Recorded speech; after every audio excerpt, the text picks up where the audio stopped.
internet rumors that somehow Israel is behind the Charlie Kirk murder. And, I don't believe it for 1 second, but I want you to, make a statement. It's so absurd. That's insane.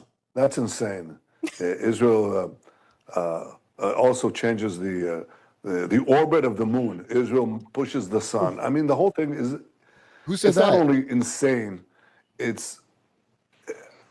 think it's so absurd, so stupid, and so ridiculous. You can't believe that people are saying that. They just found the perpetrator. I am your guest host, Misty Winston. Apologies for not being Jimmy Dore. We are going to move on now to talk about an article that just came out in the Gray Zone by Max Blumenthal and Anya Parampil, who are fantastic. And this is that Charlie Kirk refused Netanyahu funding offer and was frightened by pro-Israel forces before death, friend reveals. Now, you can think whatever you want to think about whether or not Israel's responsible for this or they're not, but I do think that what is very telling about what's happening right now is that they have very clearly lost control over the narrative and over their image. And immediately people are willing to question them on this. And I think that that's at least something good, is that now. You're right, 9 times out of 10, probably 10 times out of 10. Right. Blaming Israel. Did Israel do it? Probably yes. Yeah. They just shown there's literally no rule that they obey. No, that I mean, like, yeah. Oh, is North Korea a rogue nation? Yeah, really?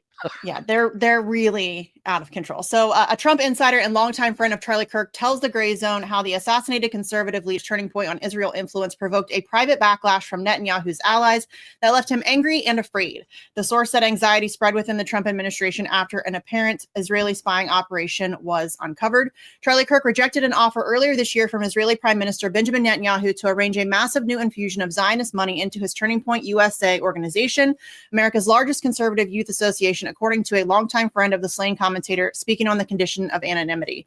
The source told the Gray Zone that the late pro-Trump influencer believed Netanyahu was trying to cow him into silence as he began to publicly question Israel's overwhelming influence in Washington and demanded more space to criticize it. In the weeks leading up to his September 10th assassination, Kirk had come to loathe the Israeli leader, regarding him as a quote-unquote bully, the source said. That's saying it lightly.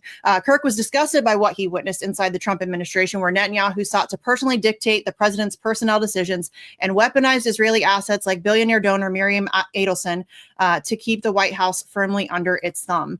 According to Kirk's friend, who also enjoyed access to President Donald Trump and his inner circle, Kirk strongly warned Trump last June against bombing Iran on Israel's behalf. Quote, Charlie was the only person who did that. They said, recalling how Trump barked at him in response and angrily shut down the conversation. The source believes the incident confirmed in Kirk's mind that the president of the United States had fallen under control of a malign foreign power and was leading his own country into a series of disastrous conflicts. By the following month, Kirk had become the target of a sustained private campaign of intimidation and free-floating fury by wealthy and powerful allies of Netanyahu, figures he described in an interview as Jewish leaders and stakeholders. He was afraid of them, the source emphasized. Kirk was 18 years old when he launched TPUSA in 2012. From its inception, his career was propelled by Zionist donors who showered his young organization with money through neoconservative outfits, like the David Horowitz Freedom Center. He repaid his wealthy backers over the years by unleashing a relentless fire hose of anti-Palestinian and Islamophobic diatribes, accepting propaganda trips to Israel, and sternly shutting down nationalist forces challenging his support for Israel during TPUSA events. In the Trump era, few American Gentiles had proved more valuable to the self-proclaimed Jewish state than Charlie Kirk. But as Israel's genocidal assault on the besieged Gaza Strip drove an unprecedented backlash within grassroots right-wing circles, where only 24% of younger Republicans now sympathize with Israel over the Palestinians, Kirk began to shift. At times, he towed the Israeli line, spreading disinformation about babies beheaded by Hamas on October 7th and denying the famine imposed on the population of Gaza. Yet he simultaneously ceded to his base, wondering aloud if Jeffrey Epstein was an Israeli intelligence asset, questioning whether the Israeli government allowed the October 7th attacks to proceed in order to advance long-term political goals, and parroting narratives familiar to his most vociferous critic on the right, streamer Nick Fuentes. So here is Charlie Kirk questioning October 7th, and this is something I also questioned the day that it happened, for reasons that Charlie explains here. Israel is a fortress. Oh, come on now. Where is it? Where is it? Oh, I lost it. Hold, please. Hold, please. I lost that video. It just disappeared. Sometimes the whole country. Oh, there it goes. when I first heard this story, I still had the same gut instinct that I did initially. I find this very hard to believe. I've been to that Gaza border. You cannot go 10 feet without running into a 19-year-old with an AR-15 or an automatic machine gun that is an IDF soldier, right? The whole country is surveilled. And so let me just kind of go through this. We don't talk about Israeli politics very often, and most Americans don't know this. The last 9 months, Israel was on the brink of civil war.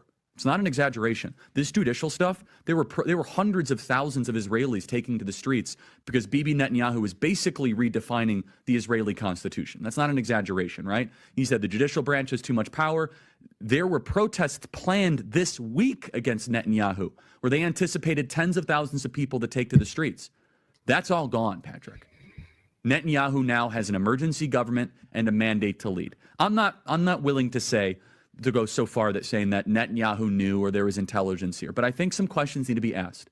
Was there a stand down order? Was there a stand down order? 6 hours? I don't believe it. It was. Israel's the size of New Jersey. When I took a helicopter ride from Jerusalem to the Gaza border, it's 45 minutes. Wow. 6 hours. They're live streaming the killing of Jews. Did somebody in the government say stand down? That is a legitimate non-conspiracy question. The whole country is the IDF.